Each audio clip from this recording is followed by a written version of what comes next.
So I've been sitting here thinking that wanted to share an important idea on the idea of shame. Shame is the tool of your enemy.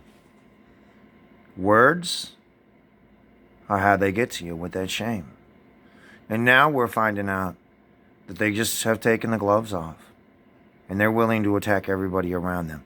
The reason why this executive order is important to stop, the reason why this executive order is important to question, is because this sets precedent for their systems that they have used to abuse the men around you. And they've been abusing the men around you, calling them sex addicts and calling them bad. But that's been an improper assumption, based off of an assumption they made rather than the actual science of it that says there's a relation to that, not a volume of that. And that's not up to women. It's just not. You have your personal choice. You don't want to fuck? Fine, I'll go do something else. And that's where the end of that ends. It just does. You don't get to tell me how to fuck. You don't. The thing is that I talked about how the trans community was betrayed by militant feminism. Let's have a look at the Tucker Carlson's guest. Militant feminism is on the target of international women's movements too. The feminists are with us. The feminists are with us. They are not against us. They are with us. And we can pull in an international feminist. This woman that I saw on the show, she will make a very, very, very good witness. She's somebody that should be included as part of these hearings.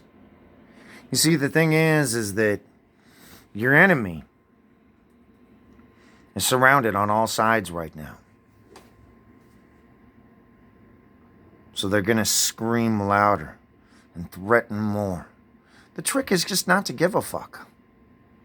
Here's one way of looking at it. And this is useful. Have any of you ever had fucking kids at a preschool?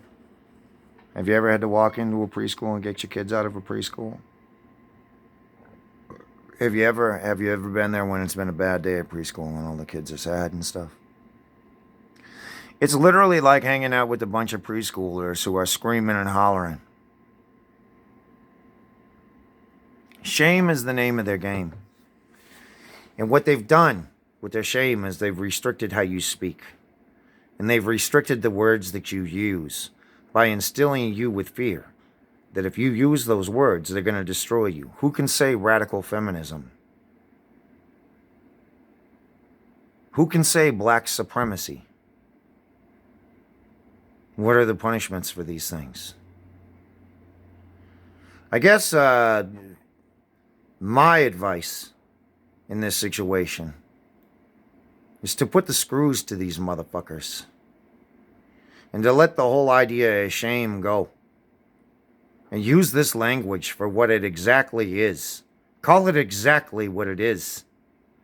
There's no reason to sugarcoat this. There's no reason to hide this. And you know what? When you start using language and covering up, and so you make things harder on your people in the field who are speaking their minds because they don't live in that same fucking fear as you do. Represent your fucking people.